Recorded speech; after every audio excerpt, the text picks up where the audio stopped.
Welcome back to shoe maths class. आज मैं आपके पास एक नया टॉपिक लेके आया हूँ जिसका नाम है अलजेब्रिक एक्सप्रेशन। अभी तक हमने कई टॉपिक्स पढ़े हैं, तो उसमें से भी ये भी एक इम्पॉर्टेंट टॉपिक है क्योंकि अलजेब्रा एक बहुत बड़ा वास्ट मैथ्स में एक पार्ट है। अलजेब्रा को हमें बेसिक से समझना है। पहले बेसिक्स में होता क्या है उसको समझें, फिर आगे ऑटोमेटिकली हम आगे और बढ़ते जाएंगे। तो पहले बेसिक हमारा क्लियर होना काफ़ी ज़्यादा ज़रूरत है। तो इस वीडियो को आराम से देखें, पूरा देखें, जिससे हम पूरे कॉन्सेप्ट्स को समझ सकें। और इस वीडियो में मैंने सिर्फ कॉन्सेप्ट्स के बारे में चर्चा की है। So let's begin with the algebraic expression with me Rajiv Kumar. Please come on. चलिए आइए, एक अलजेब्रिक एक्सप्रेशन क्या होता है। ये अलजेब्रिक एक्सप्रेशन एक कॉम्बिनेशन है दो चीजों का। ठीक है, वो क्या चीज है मैं चर्चा करता हूं। कांस्टेंट, एक कांस्टेंट होता है और एक वेरिएबल होता है। ठीक है, तो कांस्टेंट क्या होता है? Symbol having fixed numerical value is called constant. एक सिंबल है जिसको फिक्स्ड न्यूमेरिकल वैल्यू है, उसे हम कांस्टेंट कहते हैं। तो मतलब कि कोई भी एक सिंबल जिसके हमें न्यूमेरिकल वैल्यू पता रहता है। जैसे हम ले लेते हैं एग्जांपल, कोई भी नंबर है, मेरा 2 है, 1 है, 19 है, 25 है। तो ये क्या है? हम जानते हैं ये 25 है, इतना नंबर है, 25 है, ये 19 है, ये 1 है, ये 2 है। We know that. लेकिन कुछ भी ऐसा हो कि हम डिब्बा के अंदर है, डिब्बा के अंदर क्या है, हम तो जैसे कोई गिफ्ट आता है हमारे यहाँ पे बर्थडे में, तो गिफ्ट आता है तो हम उसमें जानते नहीं कि 1 है कि 2 है कि 3 है कि 4 है कि है क्या है इसके अंदर, हमें नहीं पता रहता है।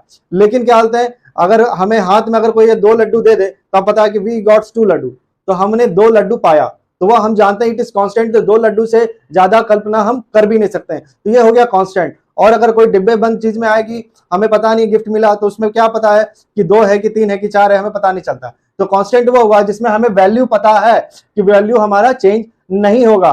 क्लियर? तो इसमें हमें वैल्यू कांस्टेंट एक वैल्यू है 2, 1, 19 anything, etc., it can be anything. मतलब कितना भी नंबर हो सकता है, मैं ये 2 digit 3 digit any 4 digits extreme limit तक चला जाएगा, लेकिन ये कुछ भी हो सकता है। चलिए, तो ये हो गया हमारा कांस्टेंट। कांस्टेंट चलिए, अब दूसरा चीज है हमारा वेरिएबल। वेरिएबल क्या होता है? Symbol which takes place various numerical values known as variable. मतलब कि अब ये बात आ गई कि गिफ्ट वाला जो डिब्बा है वो है कि गिफ्ट के अंदर क्या है वो हमें पता नहीं, 1 है कि 2 है कि 4 है कि 5 है, कितना है वो हमें पता नहीं चलता है, लेकिन उसी को हम कांस्टेंट कहते हैं। तो कांस्टेंट्स को हम मैथ्स में, अलजेब्रा में, हम इसे किसी एक्सप्रेशन के द्वारा हम दिखाते हैं, क्योंकि हम डिब्बा तो नहीं दिखाएंगे ना, लेकिन डिब्बा नहीं दिखाएंगे तो हमें कुछ तो दिखाना होगा। तो फॉर दैट केस हम एक क्या बोलते हैं, सिंबल देते हैं। सिंबल हमारा कुछ भी हो सकता है, जैसे अल्फाबेट्स में हम लेते हैं ABCDEFGH एनीथिंग। मोस्टली हम XYZ ABC लेते हैं, इतने में हमारा काम चल जाता है। वैसे आप कुछ भी ले सकते हैं, क्वेश्चंस को बनाना का तरीका है वो क्या बोलते हैं, मैथमेटिशियन कुछ भी नंबर लेके ले सकते हैं, बट क्या बोलते हैं अलजेब्रा में, वेरियस में, जैसे हम क्या लेते हैं वेरिएबल्स में, एक्स ले लिए, वाई ले लिए, जेड ले लिए, ए ले लिए, बी ले लिए, सी ले लिया, ईटीसी आपके ऊपर है, आम इमली आप जो ले, लेकिन वो वेरिएबल होगा। ठीक है, वो एग्जैक्टली क्या होगा उसमें हमें पता नहीं होगा कि एक्स का वैल्यू हमें क्या है, वो हमें पता नहीं है, लेकिन हमें उसे फाइंड आउट करना पड़ता है। क्लियर? चलिए, तो हमारा कांस्टेंट क्लियर हो गया कि वो हमारे पास कांस्टेंट कितना होता है, और वेरिएबल भी हमारा क्लियर हो गया सॉरी कि वेरिएबल वो पार्ट है कि जिसमें कितना कांस्टेंट है। वेरिएबल भी एक कांस्टेंट को देता है आखिरी में कि वो कितना कांस्टेंट है, वो हमें पता नहीं है, लेकिन वो छिपा हुआ है, वो उसको हम दर्शाते हैं डिब्बे बंद पैक से। वो हमारा एक्स के व्यू में रहेगा, वाई के व्यू में रहेगा, एनी अल्फाबेट्स। ठीक है, तो वो हो गया हमारा वेरिएबल।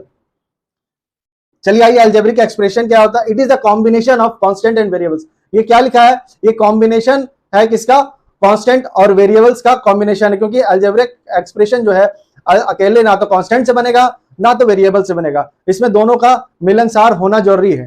तो इसमें हम क्या बोलते हैं, कांस्टेंट और वेरिएबल दोनों को लेते हैं, अकेले नहीं हो सकता। फिर लेंगे तो कैसे लेंगे? अब जैसे 2 आदमी 2 चीजें, अगर ट्रेन हमारा है, एक ट्रेन आपने देखा होगा, इंजन है, बॉगीज है और कई सारे कंपार्टमेंट्स उसमें रहते हैं, तो वो किस चीज से जुड़े होते हैं? कपलिंग से जुड़े होते हैं। एक रॉड रहती है, लोहा रहता है, जिससे एक दूसरे को जोड़ के रखता है।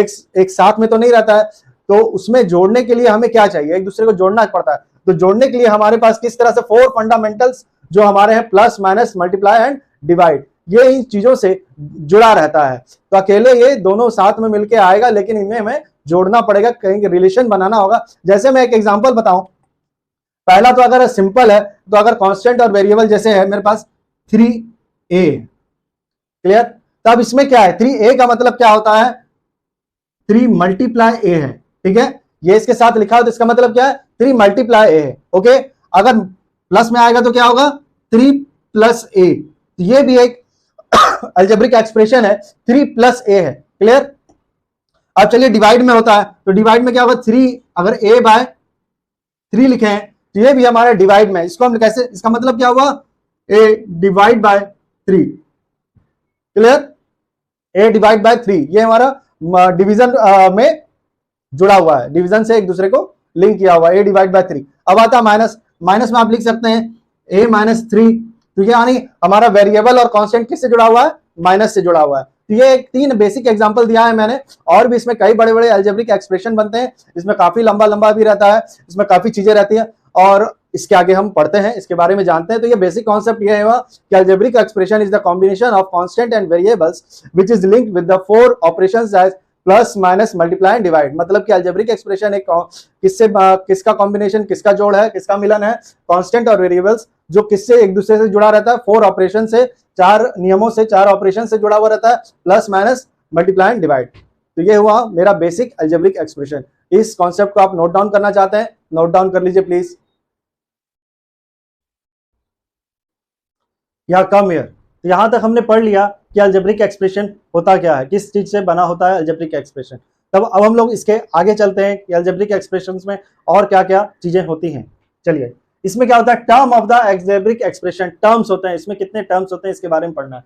The different parts of the algebraic expression separated by the sign plus और माइनस, सॉरी, प्लस और माइनस से जो पार्ट्स जुड़े हुए होते हैं उसे हम terms of the algebraic expression कहते हैं। जैसे मेरा यहाँ क्या है, एक 5 है, ये एक कांस्टेंट है, ठीक है, माइनस 3x, ये एक चीज हो गया, माइनस से जुड़ा हुआ है, प्लस 4xy, तो यहाँ कितने टर्म्स हैं, 1 2 और एक प्लस एक माइनस है तो 2 है, तो ऑटोमेटिकली 1 2 और 3, यानी 3 हिस्सा इसमें जुड़ा हुआ है। पहला हिस्सा क्या है, 5 है, 5 का मतलब प्लस 5 सॉरी 5 का मतलब प्लस 5, माइनस 3x, तो ये माइनस 3x एक अलग है, ठीक है, plus 4x square y, plus 4x square, ये तीसरा टर्म हुआ। तो पहला टर्म क्या हुआ, प्लस 5, जो प्लस हमें दिखता नहीं है क्योंकि प्लस सामने जब लिखा रहता है हमसे लिखते हैं, नहीं लिखिए, इस बात बराबर है, ठीक है, ये प्लस 5 है, plus 5 minus 3x 4x square Y, यानी 1 2 और 3, ये हुआ मेरा कितना,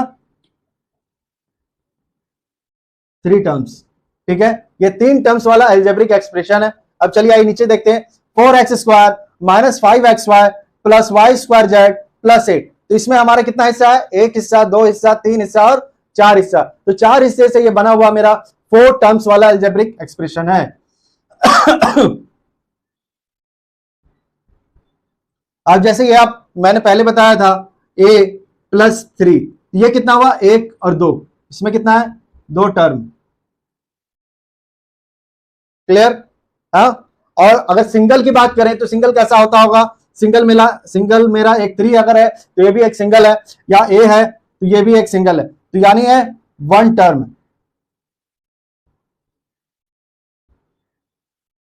क्लियर, ये 1 टर्म हो।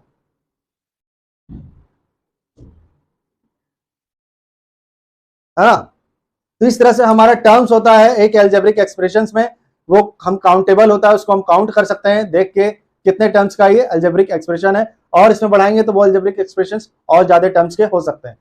चलिए, यहां तक तो समझ में आया होगा आपको, नोट डाउन कर लीजिए इसको। चलिए आगे चलते हैं हम लोग, मैं आगे और कुछ लेके आया हूं, जैसे अभी थोड़ा सा हमने पढ़ा था, इसको ब्रीफली अब हम नाम से पढ़ेंगे।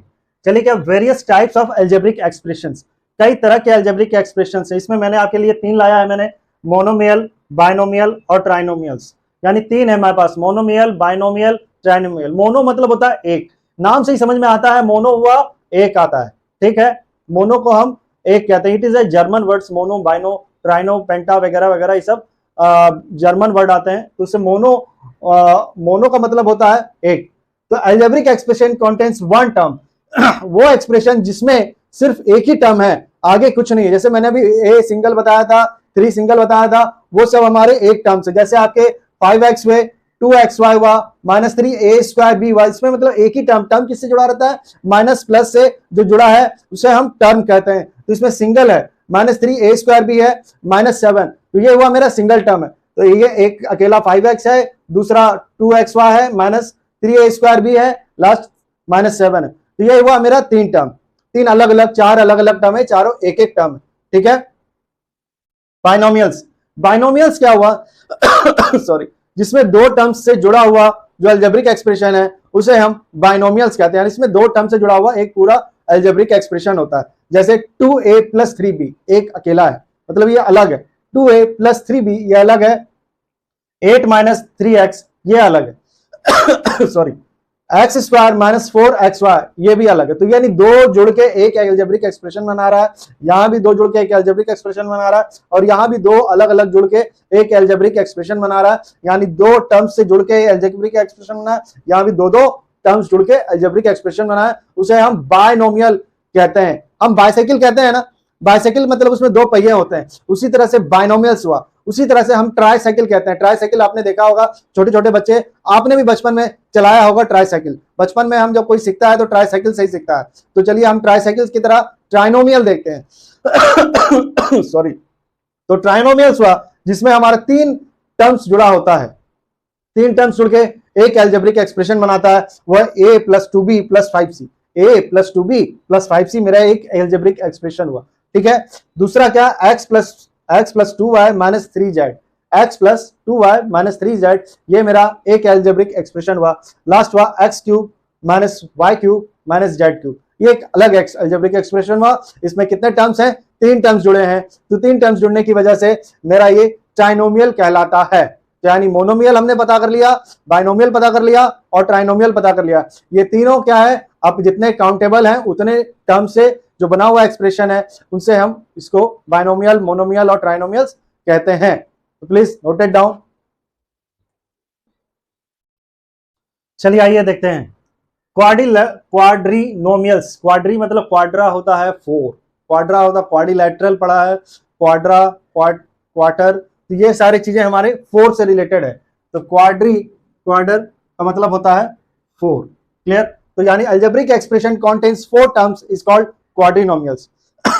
x + y + z - 5 यानी 4 हुआ, 1 2 3 4, x³ y³ z³ + 3xy z, यानी 1 2 3 4, यानी चार चीजों से, चार ही एक्सप्रेशन से बना हुआ एक एक्सप्रेशन है, तो उसे हम क्या बोलते हैं, क्वाड्रीनोमियल कहते हैं, ठीक है। अब चलिए पॉलिनोमियल्स क्या होता है। पॉलिनोमियल्स वो हुआ जिसमें दो या दो से ज्यादा जो भी एक्सप्रेशन से बना हुआ इसमें एक्सप्रेशंस होते हैं, अलजेब्रिक एक्सप्रेशन बनता है, उसे हम पॉलिनोमियल्स कहते हैं। यानी मोनोमियल्स को छोड़ के, यानी ये याद रखें कि मोनोमियल सिर्फ पॉलिनोमियल नहीं होता है, वही एक होता है जिसको हम पॉलिनोमियल नहीं कहते हैं। यानी बाइनोमियल, ट्राइनोमियल, क्वाड्रिनोमियल, पेंटानोमियल बोल सकते हैं, जब 5 हुआ तो उस सब को हम पॉलिनोमियल्स कहते हैं, लेकिन मोनोमियल को हम पॉलिनोमियल नहीं कहते हैं, ये याद रहे।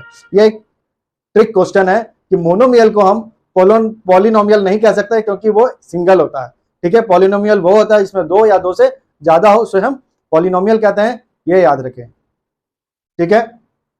लिख लें इसको। चलिए आइए एक और नया चीज आपके पास है, क्या चीज है, उसे हम क्या कहते हैं, फैक्टर्स कहते हैं। कुछ वर्ड्स को हमें ये इस चैप्टर में जानना जरूरी है कि क्वेश्चंस में अगर वो लिखा हुआ आएगा तो हमें समझना है ये किस चीज को बता रहा है। लेकिन जो चीज हम पढ़ने जा रहे हैं वो आप पहले भी अभी पढ़ चुके हैं, लेकिन उसको एक अलग नाम से भी दर्शाया जा रहा है। फैक्टर्स इस terms of the algebraic expression, सारे terms of the algebraic expression, यानी हर एक terms of the algebraic expression, यहां तक का मतलब ये हुआ कॉन्सिस्ट ऑफ प्रोडक्ट। प्रोडक्ट होता है किसका, कांस्टेंट और वेरिएबल्स का। मैक्सिमम जो है वो कांस्टेंट और वेरिएबल्स का प्रोडक्ट जहां होता है, यानी 2x² y वगैरह वगैरह, जो कांस्टेंट और वेरिएबल का जहां जोड़ हो, सिंगल वाले की बात नहीं कर रहे हैं, जहां कांस्टेंट और वेरिएबल्स का जोड़ है वहां उसको हम फैक्टर्स कहते हैं। कांस्टेंट फैक्टर को क्या होता है, वो एक न्यूमेरिकल फैक्टर होता है, और वेरिएबल फैक्टर क्या होता है, एक लिटरल। लिटरल मतलब एक लेटर होता है ABCD XYZ। तो उसे हम, ये फैक्टर्स दो होते हैं, इन फैक्टर्स को जान लें, इसलिए मैंने ये लिखवाया, ऐसा तो आप समझ ही रहे हैं। लेकिन कहीं अगर कॉपी में फैक्टर लिखा हुआ आ जाए तो अरे ये क्या हो गया सर, बताया नहीं है, फैक्टर के बारे में हम समझते नहीं। चलो इस बेसिस पे मैंने एक फैक्टर नाम से एक टॉपिक रख दिया। चलो फैक्टर के हिसाब से आप थोड़ा समझें कि फैक्टर क्या होता है। It is the combination of constant and variable का प्रोडक्ट होता है। क्या होता है, प्रोडक्ट होता है। यानी जैसे हम लिखते हैं 2x ले लिया, 3xy ले लिया, तो ये हुआ मेरा कांस्टेंट और वेरिएबल का प्रोडक्ट है। तो कांस्टेंट क्या हुआ, एक न्यूमेरिकल हुआ यानी 3 और 2 हुआ, और फिर लिटरल क्या हुआ, xy हुआ, क्लियर। ये हुआ मेरा फैक्टर, कांस्टेंट फैक्टर और लिटरल फैक्टर, ठीक है। इसको नोट डाउन कर लें, ये भी वर्ड है कि जानना जरूरी है फैक्टर्स को अलजेब्रिक एक्सप्रेशंस में एग्जैक्टली क्या कहेंगे, क्या चीज होता है। चलिए एक और चीज है, ये काफी इंपॉर्टेंट है, इस पे कई क्वेश्चंस आते हैं, आपके क्वेश्चंस दिए जाते हैं कि पता करें कि कोएफिशिएंट इस अलजेब्रिक एक्सप्रेशंस का क्या है। ठीक है, तो कोएफिशिएंट हमें किसी के रेस्पेक्ट में निकालना होता है। जैसे कोई भी एक्सप्रेशन दिया हुआ 3xy, तो हमें x के रेस्पेक्ट में क्या होगा, y के रेस्पेक्ट में हमारा एक्सप्रेशन क्या होगा, उस रेस्पेक्ट में हमारा क्या कोएफिशिएंट होगा, ये हमें पता करना होता है। तो इसके लिए मैंने आपके लिए 3 एग्जांपल्स रखे हैं, इसको देख के आप समझेंगे कि कोएफिशिएंट किसका और कैसे निकलता है। चलिए आइए, कोएफिशिएंट क्या है, जैसे हमारा 5xy एक अलजेब्रिक एक्सप्रेशन, तो अब इसमें आपसे क्वेश्चन आ गया कि x का कोएफिशिएंट क्या होगा। x का कोएफिशिएंट वो होगा कि x छोड़ के उसमें जो भी चीज है वो आपका कोएफिशिएंट हो गया। बहुत ही आसान है, x को छोड़ के क्या बचा है, 5 और y बचा है, यानी 5y आपका कोएफिशिएंट हो गया x के प्रति, x के रेस्पेक्ट में क्या होगा, वो 5y होगा। अब उसी जगह हम y को ले लें, इसमें हमेशा वेरिएबल को ही लिया जाता है, कांस्टेंट को नहीं लिया जाता, ये याद रखें। वेरिएबल में y के प्रति क्या होगा, ये क्या होगा, 5x हो गया। क्लियर, y के रेस्पेक्ट में ये 5x, क्योंकि y छोड़ के क्या बचा है, 5 और x बचा है। क्लियर, अब इसमें आइए -6ab, तो a के रेस्पेक्ट में क्या बचा मेरा, a को छोटा हटाएंगे तो -6 और b है, तो -6b मेरा कोएफिशिएंट हो गया a के रेस्पेक्ट में। उसी जगह b के रेस्पेक्ट में क्या होगा, b को हटाएंगे तो -6a होगा। क्लियर, -6a होगा। अब देखिए, अगर आपको इस जगह इस तरह से दिया रहेगा -a, -b, -x या x भी रहेगा, तो y अगर -y दिया हुआ है तो इसमें क्या हुआ, एग्जैक्टली मेरा 1 मल्टीप्लाई किया हुआ है, 1 मल्टीप्लाई किया हुआ है, जो हमें दिखता नहीं है, यानी x का मतलब होता है 1 into x। क्लियर, तो अगर x का कोएफिशिएंट होगा तो वो होगा आपका 1 होगा, तो y का कोएफिशिएंट क्या हो गया, -1 है। ठीक, क्लियर, तो y का कोएफिशिएंट क्या होगा, -1 होगा। ठीक है, इस तरह से हमारा कोएफिशिएंट यहाँ कंप्लीट होता है। तो हम कोएफिशिएंट के बारे में वो है कि अगर कोई भी अलजेब्रिक एक्सप्रेशन है, तो वो अलजेब्रिक एक्सप्रेशन में अगर क्या बोलते हैं, एक वेरिएबल को उठाएंगे और रेस्ट ऑफ द थिंग्स उसका क्या है, वो उसका कोएफिशिएंट हो गया। अगर x दिया है, सिंपल बेसिक, अगर सबसे छोटा अगर खाली x लेंगे तो उसका कोएफिशिएंट क्या होगा, 1 होगा। तो और वगैरह का तो दिया हुआ है, बड़े बड़े हैं, 5x में y का रेस्पेक्ट होगा 5x होगा, उसी तरह से सारी चीजें हैं। तो यहाँ एक तरह से मैंने आपको बेसिक कॉन्सेप्ट अलजेब्रिक एक्सप्रेशन का आज यहाँ दे दिया हूं। इसके आगे हम क्वेश्चंस करेंगे, क्वेश्चंस में हमारे इन सब कॉन्सेप्ट्स का काफी ज्यादा यूज है। तो ये सारे कॉन्सेप्ट जब क्वेश्चन आएंगे तो उसमें आपको पता चलेगा कि इस तरह के क्वेश्चंस में कैसे कैसे चीजें रहती हैं। तो इस पे हम नेक्स्ट वीडियो में प्रॉब्लम सॉल्व करेंगे। प्रॉब्लम सॉल्व में हम देखेंगे कि कैसे कैसे इन सब कॉन्सेप्ट्स का यूज हो रहा है, और हम इन सब कॉन्सेप्ट्स के द्वारा हमें क्वेश्चन बनाने में काफी आसानी होगी। तो इस तरह से हमारे साथ जुड़े रहें और लाइक और सब्सक्राइब करते रहें और नए नए वीडियोस देखते रहें। थैंक यू, फिर मिलेंगे।